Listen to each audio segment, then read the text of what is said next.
I came home 2 days early from that fishing trip because the rain wouldn't quit and my knees were telling me things I didn't want to hear.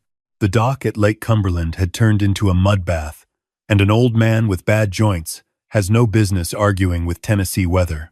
So I drove the 3 hours back to Nashville with a cooler full of nothing but ice and a thermos of cold coffee, and I pulled into my own driveway at 11:30 at night, expecting nothing but silence and a warm bed. Instead, I saw Martin's car parked along the side of the house, tucked in close to the hedges, like it was hiding. Martin Beckett had been my best friend for 26 years. We met on a job site in 1998. Two stubborn engineers who both thought the other one was wrong about the load-bearing specs on a bridge overpass in Murfreesboro. We argued for 45 minutes, then went and had beer, and that was that. We had built things together, buried people together, sat in silence through the worst years of our lives together. When my wife Carol died, Martin sat in the hospital waiting room for 9 hours without being asked. He just showed up. 2. That is the kind of man I believed him to be. So when I saw his car tucked in like a secret, my first thought was that something was wrong. Maybe he had come to check on the house while I was gone and had fallen asleep inside. He had a spare key. I gave it to him myself after Carol passed, because I didn't want to come home to a dark, empty house anymore. And at least knowing Martin could get in, if he needed to, was some small comfort. I didn't turn on the headlights when I pulled in. I don't know why. Some old instinct from 30 years of walking construction sites in the dark. Maybe. You learn to move quietly when you're not sure what's in front of you. I let myself in through the side door off the garage. The kitchen was dark. The living room was dark. But down the hallway, the door to my study was closed, and there was a thin line of yellow light underneath it. I heard voices. The first voice was Martin's. Low, deliberate, the way he talked when he was working through a problem out loud. The second voice stopped me cold. It was my daughter-in-law, Sandra. Sandra had been married to my son Daniel for 11 years. She was the mother of my granddaughter Lily. She had sat at my Thanksgiving table every year for over a decade. She had held my hand at Carol's funeral. She had brought me casseroles when I had back surgery 2 years ago, and she had sat with me in the kitchen and made me eat even when I didn't want to. I stood in the hallway and listened to her say my name like it was a problem she was trying to solve. He signed the general power of attorney last spring, she was saying. He thinks it is just standard estate planning. He has no idea that it gives Martin full discretionary control over the Mercer Trust if he is declared cognitively impaired. Martin's voice. Right. But the declaration has to come from a medical professional. 2 independent evaluations. That is the language in the document. Sandra again. I have been managing that for 3 months. Dr. Parrish is on board. He saw Bob twice last fall and documented the tremors, the confusion, the memory gaps. We just need one more evaluation from a second doctor, and we have grounds to petition the probate court. I put my hand flat against the wall to steady myself. The tremors she was talking about were real.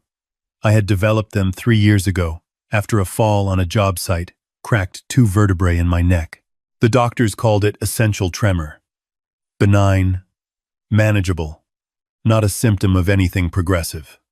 My hands shook sometimes. I dropped things. It had nothing to do with my mind. My mind was as sharp as it had ever been. But apparently, someone had decided those tremors were going to be the beginning of a story that ended with me locked out of my own life. The thing about betrayal is that it doesn't hit you all at once. It comes in waves. The first wave is confusion, because the brain refuses to process what the ears are delivering. The second wave is the physical sensation, something cold spreading from your chest out into your fingers. The third wave, the one that nearly took me off my feet in that hallway, is the recognition that this has been going on for a long time, that the person you trusted has been wearing a mask for months, maybe years, and you were too busy believing in them to notice the seams. I counted the casseroles. I counted the visits. I counted every time Sandra had gently suggested I see a specialist. Every time she had mentioned in front of Daniel that she was worried about Dad. Every time she had quietly, carefully, lovingly built the scaffold of a lie around me while I stood in the middle of it and called it affection. I was 67 years old, I had built bridges and highways and 40 years of a company from nothing, and I had been played like a mark in a card game. I turned around and walked back to the kitchen. I sat down at the table in the dark, and I waited. I heard them leave 20 minutes later. The front door, not the side door. They didn't know I was there. I heard Martin's car back out of the driveway, and Sandra's footsteps cross the porch and down the steps to where her own car must have been parked on the street. I sat in the dark until the sound of the engines faded. Then I heard a different sound. Soft footsteps on the stairs. The light above the stove clicked on. My granddaughter Lily stood in the kitchen doorway in an oversized university sweatshirt. Her hair pulled back, her eyes wide. She was 19 and home from Vanderbilt for the long weekend. I had forgotten she was in the house. She looked at me sitting in the dark. She didn't scream. She didn't say a word for a long moment. Then she said, "You heard them, didn't you?" It was not a question. I looked at her. "How long have you known?" I asked. She pulled out the chair across from me and sat down. She folded her hands on the table in a way that reminded me so much of Carol, it knocked the breath out of me. "Grandpa," she said, "I have been waiting for you to find out on your own. I didn't know how to tell you. I was scared you wouldn't believe me." She told me then. She had been suspicious of her mother since last Christmas, when she overheard a phone call that didn't add up. She had started paying attention. She noticed the pattern of Sandra's visits to the house, always when Daniel was working late. She noticed that Martin was always part of conversations about my health that felt too specific, too probing, too interested in the details of my medical records. She had looked up the terms of the power of attorney document I had signed, the one my own attorney had prepared at Sandra's suggestion, and she had understood enough to know what it could be used for if the right paperwork was filed in the right courtroom. She had started keeping a journal. Dates, times, what she heard, what she saw. I looked at this young woman across my kitchen table and I felt two things simultaneously. The first was grief, clean and sharp, for the friend I had just lost forever and for the trust that had been systematically dismantled without my knowledge. The second was something else entirely. It was recognition. This child had my blood. She had paid attention when everyone assumed she was not paying attention. She had been protecting me in silence, the way I had protected her when she was small. And she had not broken, and she had not panicked, and she had sat on that information like a professional until the right moment arrived. "I am going to call my attorney in the morning," I said. Lily shook her head. "Not yet," she said. "If you do that now, they reorganize. They move the money they have already started shifting. They use the power of attorney to tie things up in court. Martin has signatory authority on 3 of your accounts right now, Grandpa. If he panics, he can move funds before anyone can freeze them." She paused. "I know what you want to do. You want to confront them and burn it all down tonight. But if you do that, they walk away. They might face some legal trouble eventually, but they walk away with whatever they've already taken, and they have time to build a defense." I stared at her. "We need them to complete the act," she said. "We need them to file the petition. We need them to go on record with the court claiming you are incompetent. Because the moment they do that, we respond. And we respond with everything." I thought about Martin's voice in my study. The tone of it. The business-like efficiency of a man discussing a transaction, not a friendship. The ease of it. This was not a new conversation. This was a conversation that had been running for months, maybe longer. A rehearsed and refined plan, spoken by 2 people who felt completely safe. That safety was going to be the thing that destroyed them. "Tell me what you need me to do," I said. Lily smiled. It was the quietest, most dangerous smile I had ever seen on a 19-year-old face. "First," she said, pushing back her chair and standing up, "you need to start forgetting things." The performance began the next morning.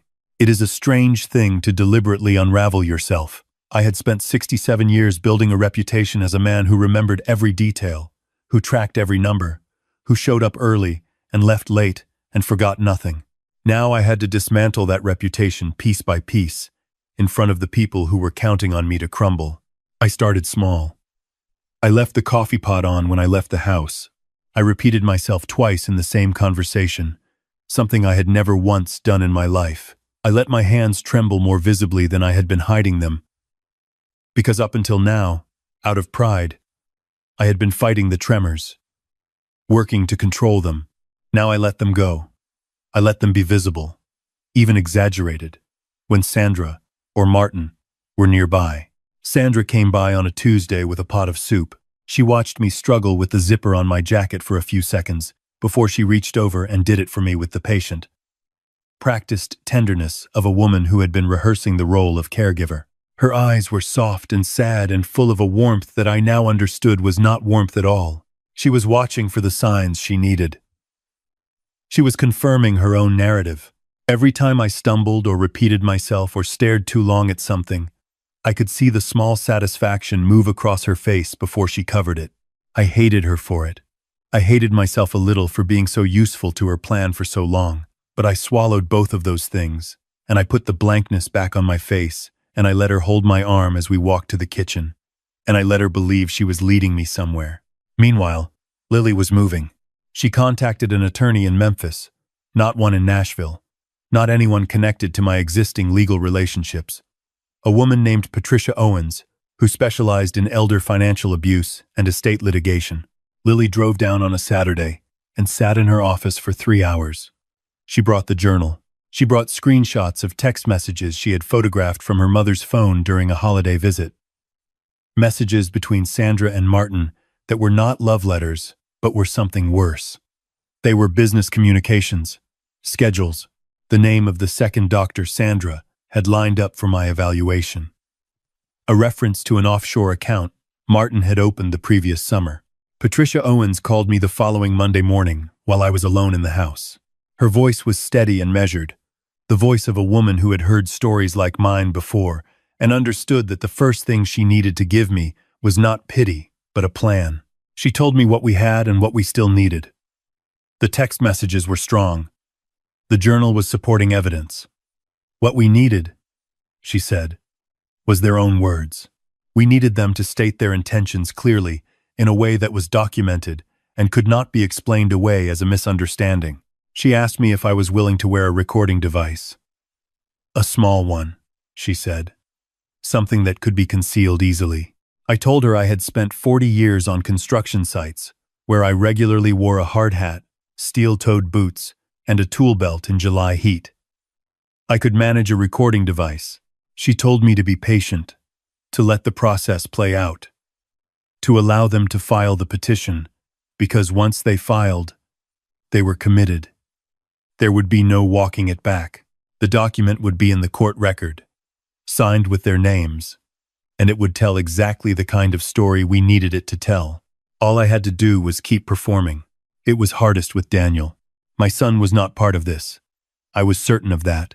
Daniel was a good man, a decent man, a man who worked long hours and trusted his wife, and believed his father was showing signs of decline because his wife told him so with tearful concern. And his best friend confirmed it with the authority of a man who had known the family. For decades, Daniel had pulled me aside at his daughter's last birthday party and told me quietly that he was worried, that he had noticed some changes, that he thought maybe it was time to talk about adjustments, just to make sure I was safe. He had said it with genuine love and genuine fear in his voice. I had stood there and nodded and told him I appreciated him looking out for me, and then I had gone to the bathroom and gripped the edge of the sink until my knuckles went white. I could not tell him, not yet, because Daniel, with the best intentions in the world, would have confronted Sandra, and Sandra would have burned the evidence and reorganized, and everything Lily had built over those careful months would be ash. So I said nothing, and every time Daniel looked at me with that gentle, worried expression, I stored the anger somewhere deep and useful, and I reminded myself that the best thing I could do for my son was to let this play all the way out. The petition was filed on a Thursday morning in October. Lily called me when she got the notification from Patricia. Her voice was flat and controlled. "It has been filed," she said. "Both evaluations are attached." They listed Dr. Parrish and a Dr. Morton out of Brentwood. They're requesting emergency conservatorship of the Mercer Trust and the real property holdings. They have named Martin as the proposed conservator. I sat in my study, in the same room where Martin and Sandra had stood 2 months earlier, and mapped out the architecture of my disappearance. And I looked out the window at the backyard, where Carol's rose garden still grew along the fence line. I had kept it going after she died. Not because I particularly knew anything about roses, but because looking at it made me feel like she was still somewhere nearby, watching to see if I would keep my promises. "Okay," I said. "Patricia has filed the formal response," Lily said. "We have a hearing date. 41 days. 41 days, I said. "In the meantime," she said, "we need the closing piece. We need them on record saying it out loud. Patricia wants the conversation where they discuss the assets specifically. Not just the plan, the numbers, the account details, the intent." "When is the next natural opportunity?" I asked. Lily was quiet for a moment. "Mom invited herself to Sunday dinner this weekend," she said, "and she called Martin. They are coming together." I thought about that. I thought about my kitchen table, the one where Carol and I had eaten 10,000 meals, where I had taught Daniel his multiplication tables, where Lily had sat across from me in the dark and told me she had been trying to protect me. "Sunday," I said. "I will be ready." I wore the recorder in the breast pocket of my flannel shirt. It was small, no larger than a thumb drive, and Patricia had personally shown Lily how to activate it and confirm the audio quality. I tested it 3 times the night before, replaying my own voice, saying things into the silence of the house, the way a man checks and rechecks a parachute before he jumps. They arrived together. Sandra came in first, carrying a dish she said she had made from scratch. Martin followed behind her with 2 bottles of wine, smiling the broad, easy smile of a man who has nothing to hide, because he genuinely believed that was true. That is the thing about arrogance. It feels exactly like confidence from the inside. I had set the table for 4. Lily sat across from me. Sandra and Martin sat side by side, which I noticed, and which told me something about how comfortable they had become with each other in my presence. They were not hiding it anymore, not from each other. They had decided I was too far gone to see what was in front of me. I played my part through dinner. Slow responses. A confused pause when Martin referred to a conversation we'd had 2 weeks prior. I refilled my own water glass twice without drinking from it, then looked down at it like I couldn't remember how it had gotten there. Sandra reached over and patted my hand. Martin told a story about a fishing trip and paused pointedly when I didn't react to a punchline I would normally have laughed at. After dinner, Lily cleared the plates. She made a show of checking her phone and announcing she had to call a study group. She disappeared upstairs. Lily cleared the plate study. She disappeared upstairs. I slumped a little in my chair. I let my eyes go distant. Martin leaned toward Sandra. He thought I wasn't tracking the movement. "He seems worse," he said quietly. "Than last time." Sandra nodded. "The evaluation report reflects that," she said. Dr. Morton documented the disorientation and the short-term recall issues. Combined with Parrish's assessment, Patricia says the petition is airtight. "I need to know about the trust timeline," Martin said, his voice dropping to something just above a murmur. "If the court grants the conservatorship, how long before I have full discretionary access?" Sandra's answer was crisp and immediate. "Patricia says 6 to 8 weeks from the grant date for the financial institutions to process the conservatorship documentation. The primary accounts are the ones we need to act on quickly. The Nashville holdings can wait because the real estate takes longer to transfer.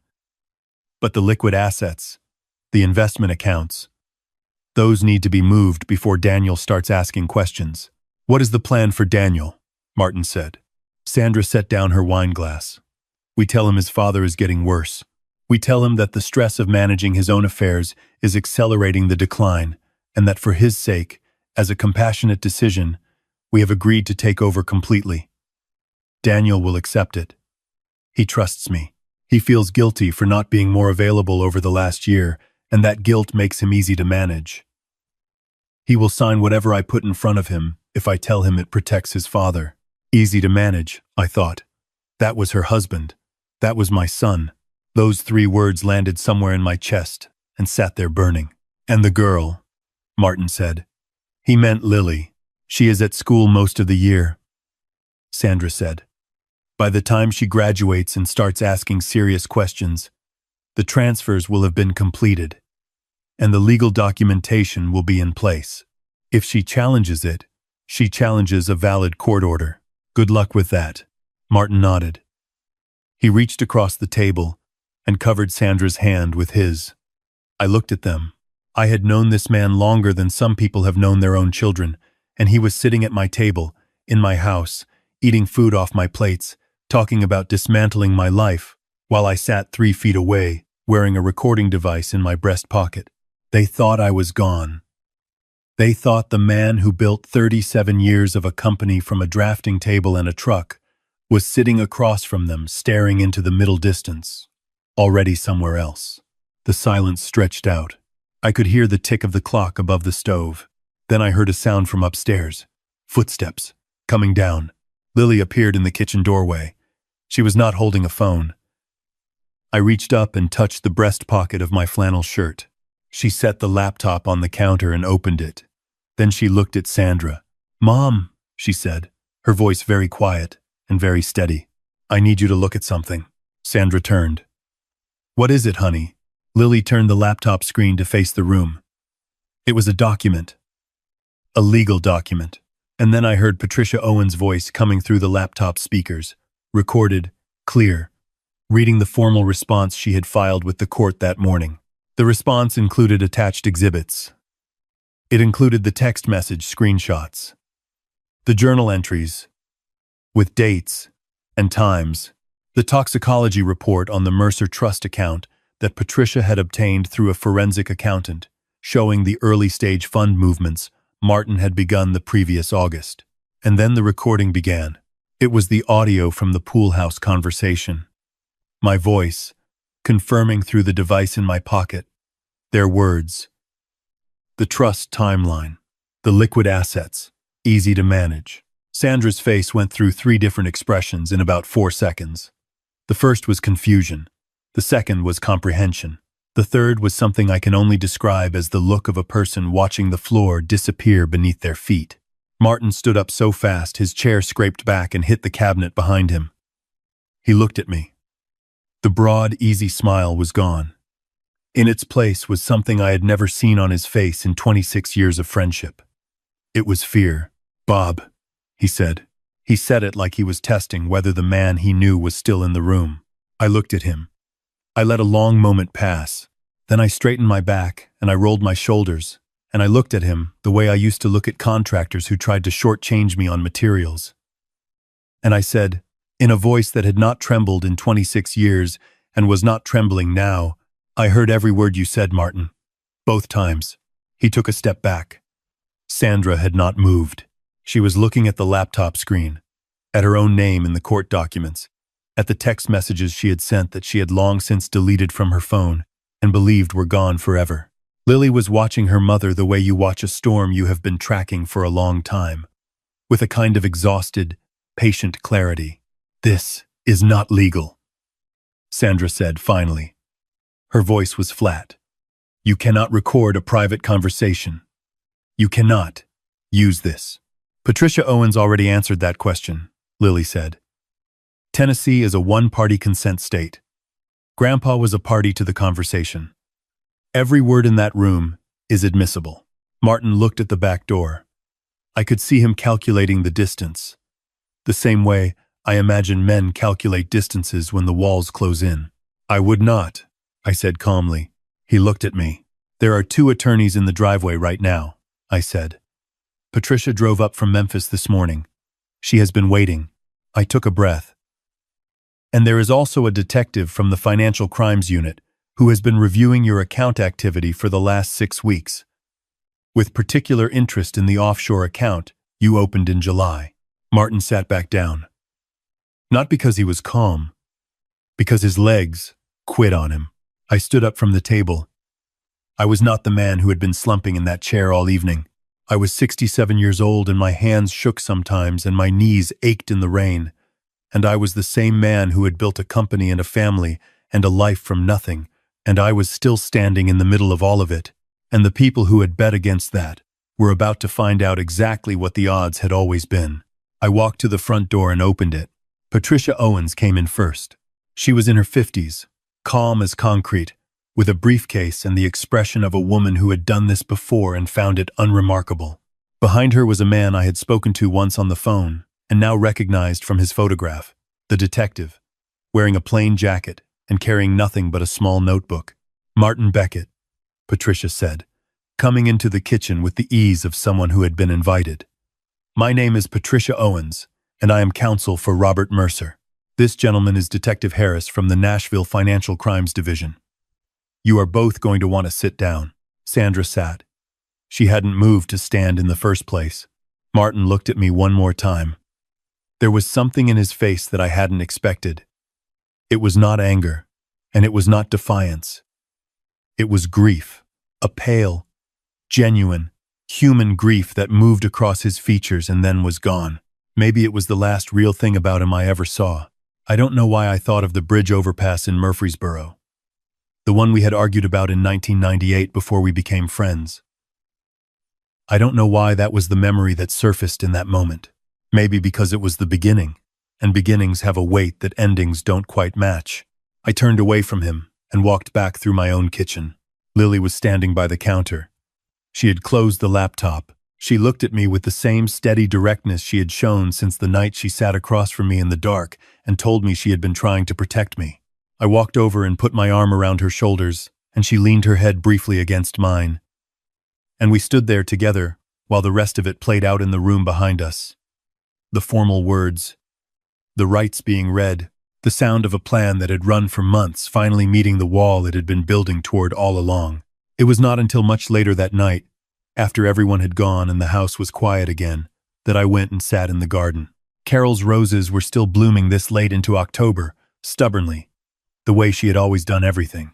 I sat in the old iron chair that had been out there since we bought the house, and I looked at them in the dark, and I said some things out loud that I will not repeat here, because they were between me and her, and that is where they belong. What I will tell you is this: I am 67 years old. My hands shake. My knees ache. I go to bed earlier than I used to, and I get up slower. The doctors check my heart and my blood work, and they tell me I am doing fine. And then they tell me to reduce stress. And I nod. And I think about the year I just had, and I nearly laugh out loud in their offices. I lost a friend that night, or I lost the illusion of one, which turns out to feel exactly the same at 3 o'clock in the morning when the house is empty. The grief is real, even when the person you are grieving for was never quite who you thought they were. I am old enough to understand that. I am old enough to sit with it. But I also found something. I found that my granddaughter has a mind like a steel cable, strong and flexible, and almost impossible to break. I found that the life I built has walls that can take a hit. I found that 67 is not the number they were counting on it to be. The petition was withdrawn. The court dismissed it with prejudice, which means it cannot be refiled. Martin's offshore account was frozen, pending a full fraud investigation. Sandra is currently the subject of a separate proceeding that I will let the attorneys manage, because I have spent enough of my energy on that chapter and it is time to turn the page. Daniel took it hard. Harder than I expected, and I had expected it to be hard. He sat in this same kitchen, and he stared at the table for a long time, and he didn't say much.